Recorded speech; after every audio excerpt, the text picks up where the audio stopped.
Hey guys, Average Scarecrow here with another Raid Shadow Legends Champion Showcase video. Thank you very much for dropping by the channel. As always, I really do appreciate it. Today we're going to be doing a showcase on Kyoku. She is a legendary defense-based champion out of the Shadowkin faction, Spirit Affinity. Very cool looking champion, and she's got a really nice kit, a kit that I actually underutilized for a long time. I pulled her, I built her, I play tested her a little bit, and I didn't mind her. But she has grown on me a little bit, especially in Faction Wars Hard. I went ahead and fully booked her when I first pulled her because I thought that she was going to be very useful in Faction Wars Hard. And I was right. So I've recently been trying to push a little bit more into Faction Wars Hard, even though I can't really 3-star a lot of the waves yet, or a lot of the floors yet, but I've been trying to push a little bit further into Faction Wars Hard, and Kyoku has been excellent as a support champion in Faction Wars Hard. So we're going to talk about her a little bit. We're going to show her off in just a couple dungeons, not anything crazy. It's not going to be a super long showcase. We'll do some Ice Golem, some Dragon. We'll do Faction Wars Hard, and then we'll probably wrap up in the arena. I've got 2 different builds, one for PvE and one for PvP. So let's go ahead and just get straight into it. First off, she looks really cool. The reviews on her are pretty good, kind of the low 4s. I would agree with that. I think she's a slightly above average champion is what I would call her. So yeah, let's go ahead and get into it. So she's got on the A1 here, One-Eyed Beast attacks one enemy, will place 3 hits if the target is under 3 or more debuffs. Each hit has a 40, books up to 50% chance of placing a weaken for 2 turns. Now, I will say right off the bat, I do think that for a legendary champion, this is a weak ability. And the reason why is because you can start off with a rare champion, Aethel, who has a 3-time hitter on the A1 with a 100% chance of placing the big version of Weaken as well. And to have a rare with a better A1 than a legendary, I think is just a shame. So I would say that I do think the A1 needs a little bit of sprucing up, to say the least. Maybe a rework, maybe you change it a little bit, tweak it a little bit, add something else in there. But yeah, I do think that the A1 is pretty weak, to be fair. Even though I like this champion, I do think the A1 is weak. On the A2, we've got Blood Curdle. This is on a 4-turn cooldown. It does not book to a 3-turn cooldown. We've got attacks all enemies, has an 80, books up to 100% chance of placing a decreased attack for 2 turns. After attacking, has an 80, books up to 100% chance of placing an HP burn for 2 turns on all enemies that this skill did not place a decreased attack on. So an interesting A2 ability where you're either placing decreased attack or placing HP burn. Sometimes you wind up placing both. It just sort of depends on how long of a cooldown the decreased attack has. If it's down to like 1 turn, then she'll probably just reapply the decreased attack. But if you extend it maybe to 3-turn decreased attack, and she gets back around to this ability in time, she'll place the HP burn as well. So it is kind of interesting. Most of the time, I actually think I would prefer the decreased attack, at least in my like where I'm at in the game, because HP burn is a really, really good debuff, but I can usually just enemy max HP everyone to do tons and tons of damage, and the decreased attack is really good for survivability, which also synergizes with her kit really well. But I will say that it is nice to have 2 debuffs on one ability, even though it's a little bit hard to plan for it. Like, you could bring a decreased attack champion. I guess it's not that hard to plan for it. Just bring a decreased attack champion if you want the HP burn, and you'll have one person placing decreased attack, and then she'll come in and she'll apply an HP burn because they already have decreased attack. But if you don't necessarily want or need the HP burn, just bring her in, and she can bring you an AoE decreased attack. On the A3 here, we've got Kyoku's Horde. This is on a 4-turn cooldown when booked from 5 turns. Places an ally protect on all allies except this champion for 2 turns. And then places a block damage on this champion for 3 turns and grants an extra turn. So a really strong opening move. You can go ally protect and block damage on herself. And then you can go in with the AoE decrease attack. So you're basically just applying 2 layers of protection for all of your champions. Ally protect is really, really good. And then decrease attack means that they're going to take even less damage, and you don't even have to worry about the damage on Kyoku because she's placing a block damage on herself for 3 turns. She gets the extra turn, so it's more like a 2-turn block damage. It's really, really nice. and it's on a 4-turn, but the extra turn basically makes it a 3-turn cooldown. So it's really, really good. It's a really powerful ability. On the passive here, we have Wellspring. This is on a 6-turn cooldown, books down to a 4-turn. I guess I actually didn't finish this booking this champion, but that's fine. I don't necessarily think you need to book the passive. Every time this champion is hit with a critical hit, heals all allies by 15% of their max HP and places an increased defense on all allies for 2 turns. So this is on a, if you fully book it, it's on a 4-turn cooldown. It's a pretty good passive, especially in the harder contents. So like hard dungeons, and hard faction wars. Well, maybe not hard dungeons, but I'm pretty sure in hard faction wars, the enemies have higher crit rate than the base faction wars and the base dungeons. And then I've noticed playing hard faction wars, they do have champions in there that will place AoE, like increased crit rates on the enemy, like the waves. And the bosses will place increased crit rate as well. So you're more likely to get hit in Faction Wars Hard with a critical hit, which means that this passive actually gains value in PvE content, not just PvP, which is what I think before that's primarily where you would want this. But in especially Faction Wars Hard, I've noticed this passive comes out a little more often, which is really nice. I like abilities that scale. Passives that scale into the end game are obviously going to be really valuable. So she's got defense in all battles by 30%, a really, really good aura. I've got her in a 1-star lightning cage. 1-star, it's more about the HP than anything else, in my opinion, but a chance to protect buffs from being stolen, removed, or transferred. Ooh, I apologize. And then getting a little bit of bonus damage. 1% of a boss's max HP by each lightning orb. It's not bad. It's pretty good.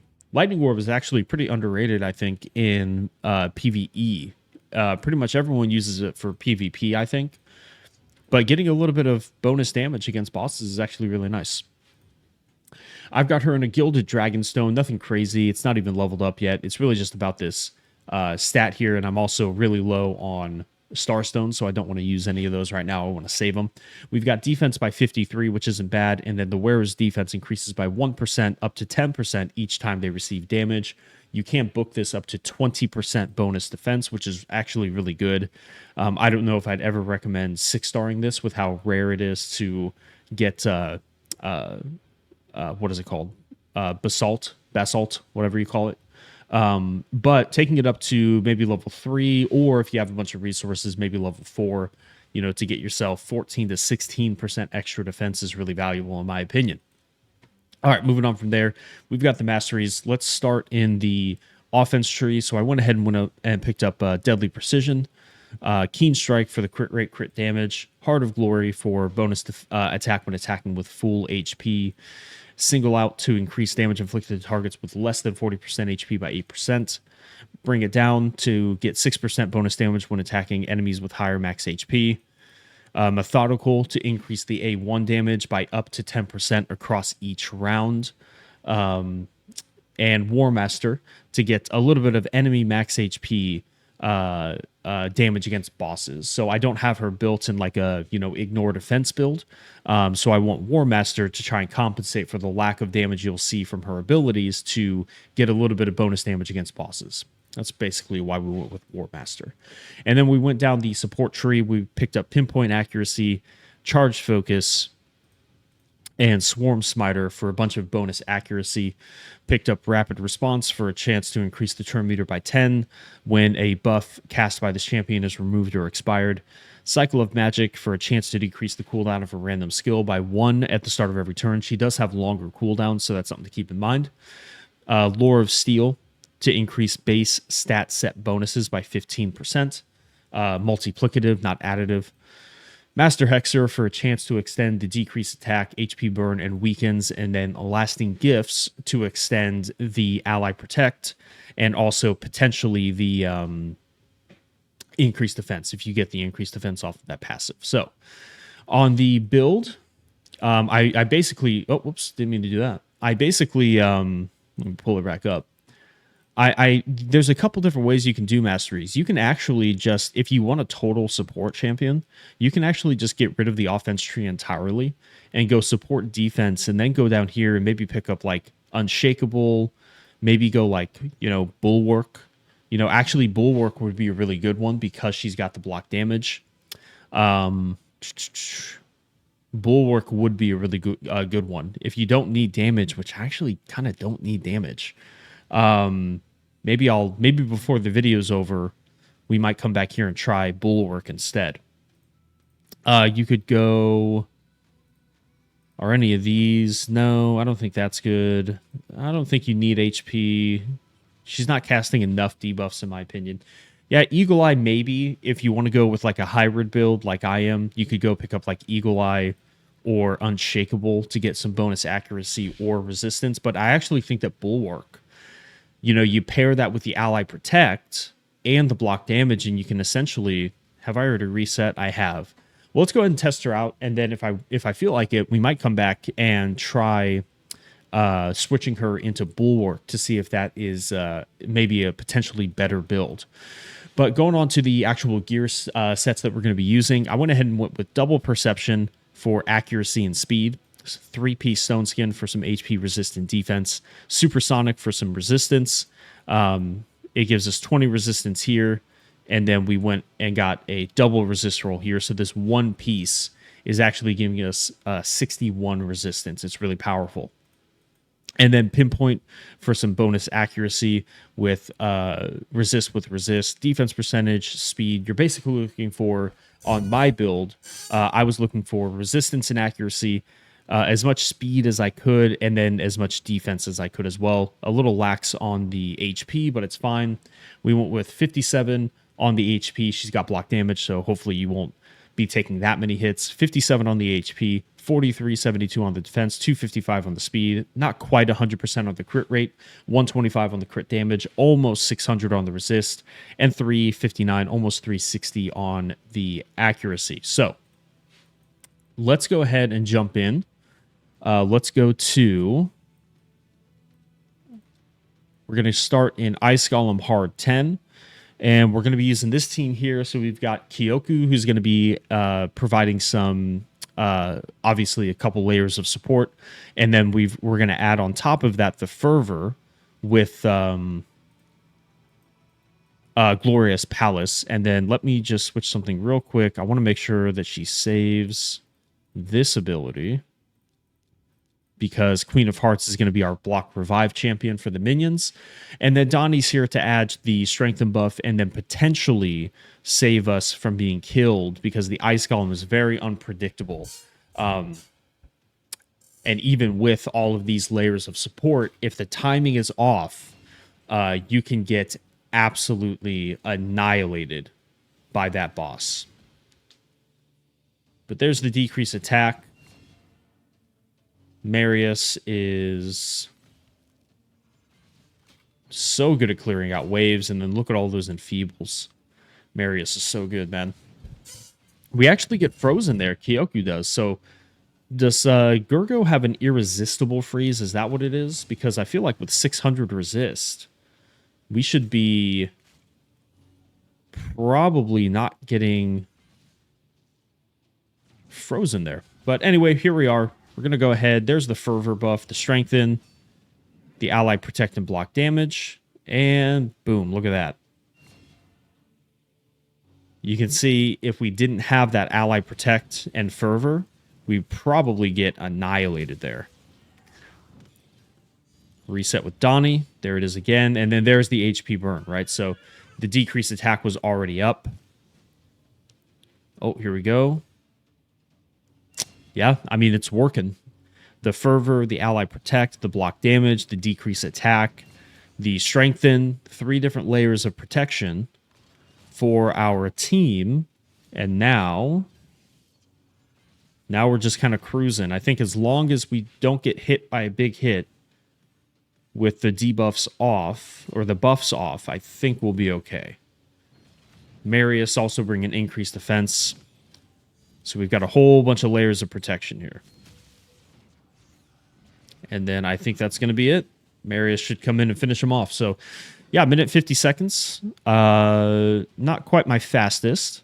But you can see here, Kyoku still doing 1,000,000 damage, which is nice. That's going to be the War Master.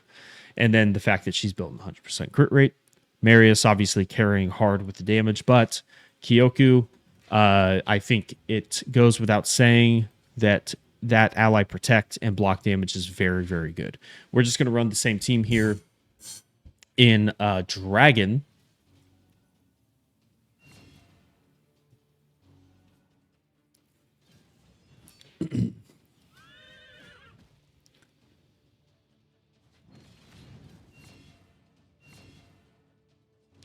We got spanked in Siege this rotation, so it's kind of it's kind of sad how quickly people will bail on a clan. I mean, my clan isn't like a top ranked, but we're pretty high up there. I mean, we're getting like we're at the point in Siege where we're getting mythical gear, and so we're going up against some really tough opponents. So we don't win all of them, but it's amazing how we'll have someone join, and if we lose the Siege or if we lose like the clan versus clan, they'll leave like immediately.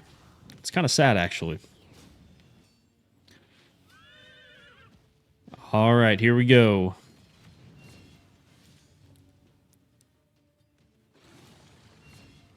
Yeah, I mean, look at that. We basically take no damage here.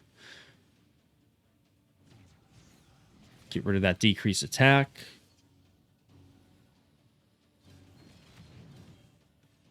So the ally protects are starting to fall off.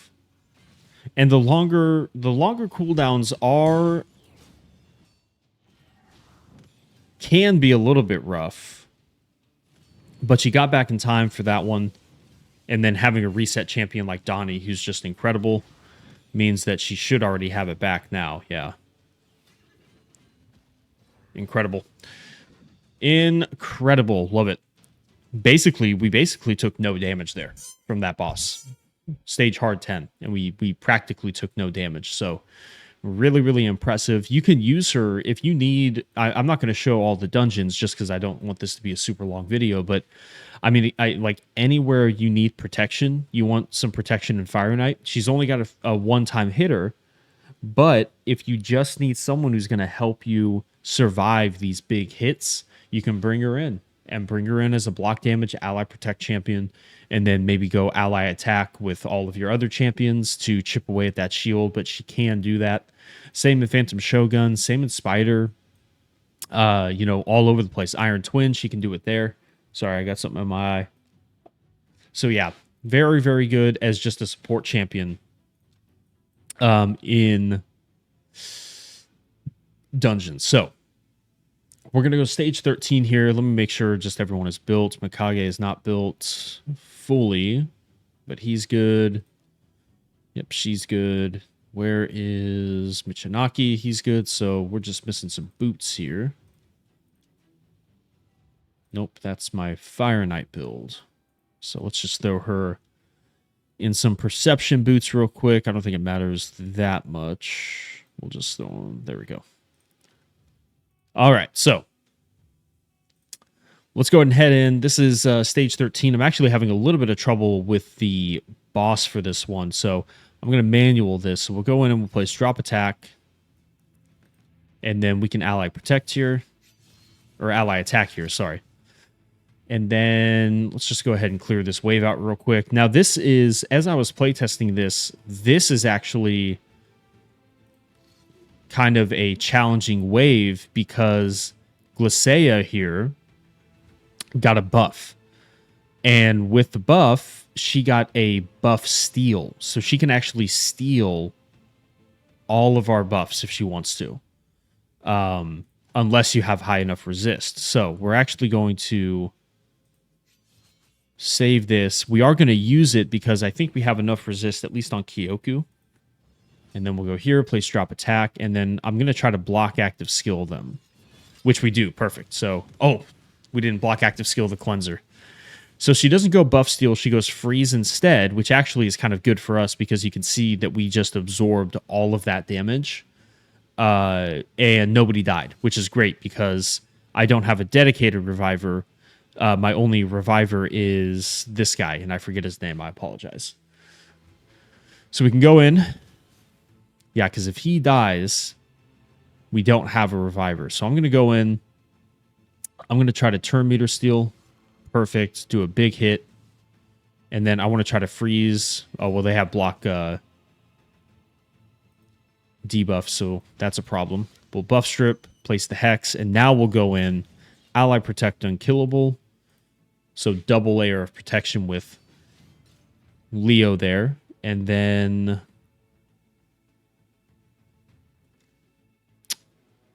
hopefully we get a... Oh, we didn't get an ally. We didn't get an ally attack at all. Why didn't we get an ally attack? Did we kill him? Oh, that must have been it. Okay, let's go here. Let's steal your turn meter because you have the most. And then we can hopefully remove buffs. We do remove buffs. Very cool.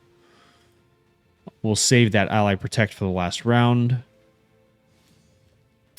There's the weaken. Very nice. Okay.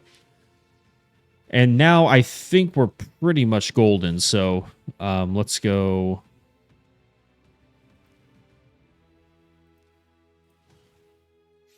We'll go ally protect here. And then we can double up on the ally protections. We'll go boom. Ally protect. Boom.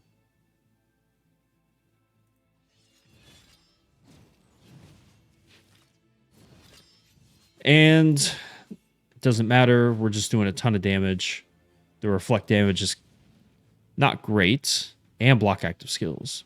But we've got the unkillable, so I think we'll be good. Yep, we remove all the buffs. And that's all she wrote. I mean, he'd be dead quite a few times over if it hadn't been for the multiple layers of protection we have with Kyoku and also Leo. But Kyoku bringing that ally protect block damage. She was never in any danger. You know, I have my... God, why can't I remember his name? Let me pull it up. Yukimasa. I have mine built very squishy, which is why he got a little bit close to dying there. But the ally protect and the block damage for Kyoku, it was just too good. It was too good. They couldn't kill him. Love it. Love it, love it, love it. All right, so in Arena, we're actually going to test her out in 9-piece Mercurial. I've been curious about this. I actually decided not to play test it before I recorded the video, so you guys are seeing this for the first time with me. We've got 285 on the speed, 317 on the resist, 50,000 on the HP. She's here only as a support champion, so I'm curious to see how well it works. I will say, before we head in there, one thing I want to mention are, and I don't talk about stats, base stats very much. Maybe I should. But Kyoku has a very, very, very low base speed at 95, so you have to take that into account. Now, she does have good HP and good defense, but the speed, especially in today's like arena meta, where you want very fast 9-piece Mercurial gear, it does hurt a little bit. So, 285 on the speed. We're going to run her with Empress the Anomaly, and then I've actually got a 9-piece Odin Mercurial. So we'll go ahead. That's fine. We can use some gems because there's a tournament going on anyway. And then we've got a 9-piece Mercurial Eric's as well. So we're actually going to put you as the lead. So we're going all out on Mercurial and Stone Skin. We still might be faster than this team, though. Yeah, we are. So we'll go Ally Protect.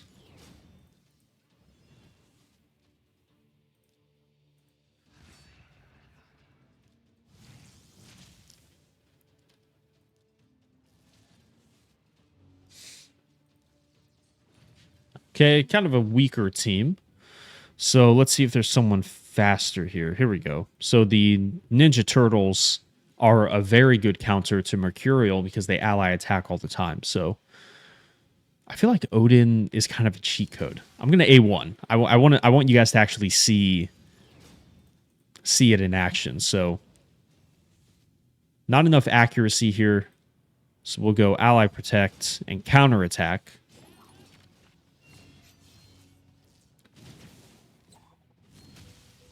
You can see they're kind of That's what I mean about the Mercurial. So now we'll go buff strip because they're scaring me. Don't strip all of them, though. We'll just A1.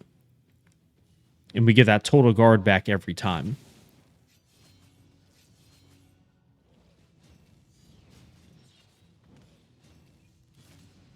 There it is. That's the block damage from Odin.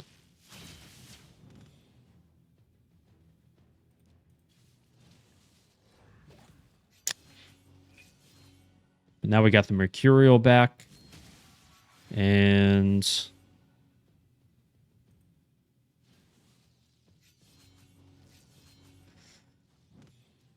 Mercurial is just so good.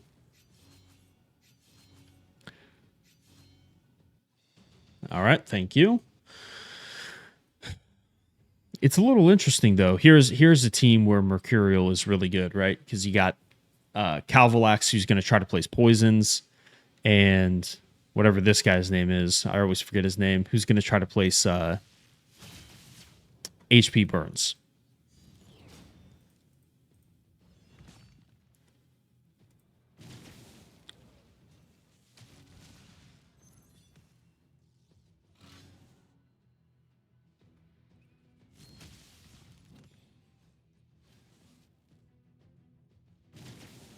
So now even if he chips through the Mercurial, we're still going to have the block damage, which is really nice. These teams aren't exactly as tough as I would have liked them to be. This looks like a pretty tough team, though.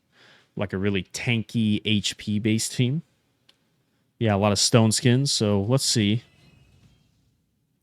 Yep, so we go Ally Protect, block damage. You actually probably don't even need to... Actually, for a team like this, you might. Get rid of the... Oh, wow, what a really squishy champion.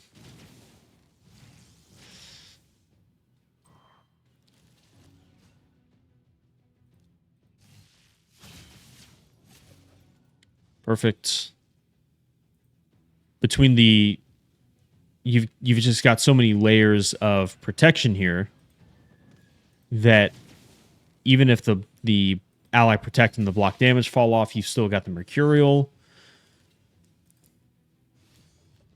Even if the Mercurial falls off, you've still got the block damages and ally protections. So, yeah, it's just totally bonkers.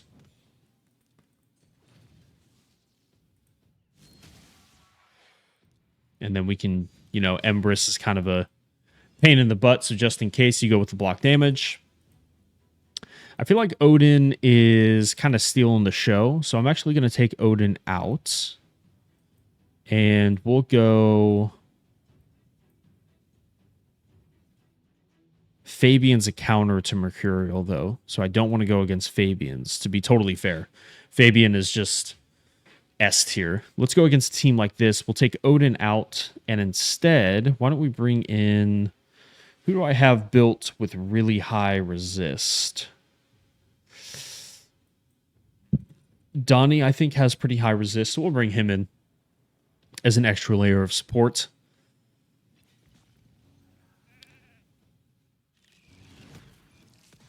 Not high enough resist, apparently. All right, but it's fine. Well, it's not exactly fine. We'll go block damage here. The Mercurial kept us alive. Let's go Ally Protect again. But he got through the Mercurial. It's okay, though. Right now, it's okay, at least. We get sheeped again. But he stripped away the Ally Protect. So, unfortunately...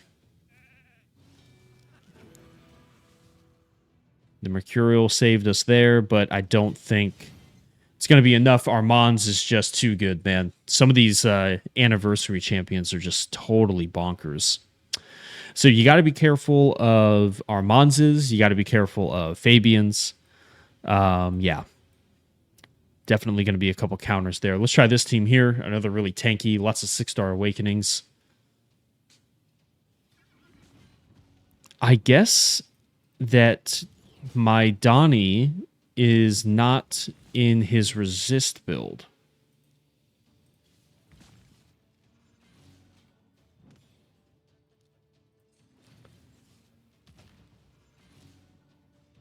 There's that ally protect keeping us alive. So you can see it. You can see it kind of come into play. Unfortunately, it wore off there. And I think we'll be okay. We can reapply it here. Yep, the Mercurial saved us. So she's not totally crazy in Arena, to be totally fair. It's kind of nice. Oh, hang on. I'm going to put this on auto. Someone's calling me. Hang on.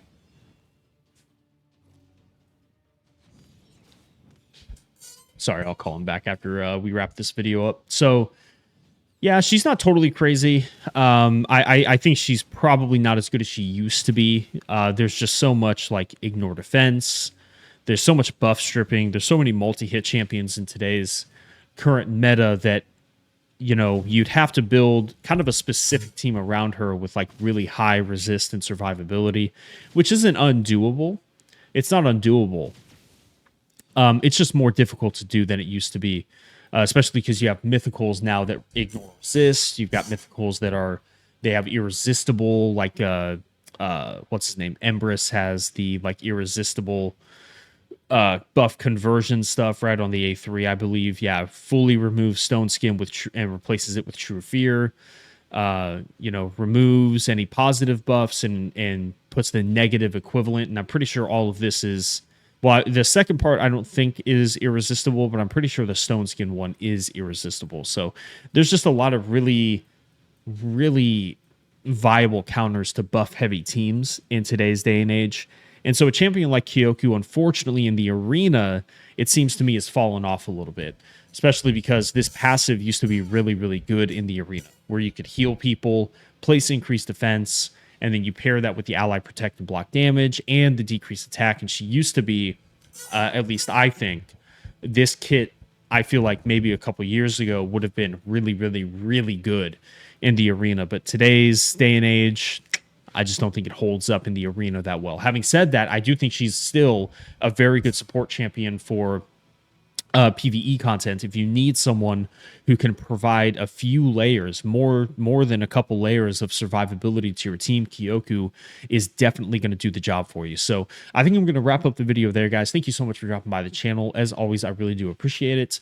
Take care, and I will see you on the next one. Bye, guys.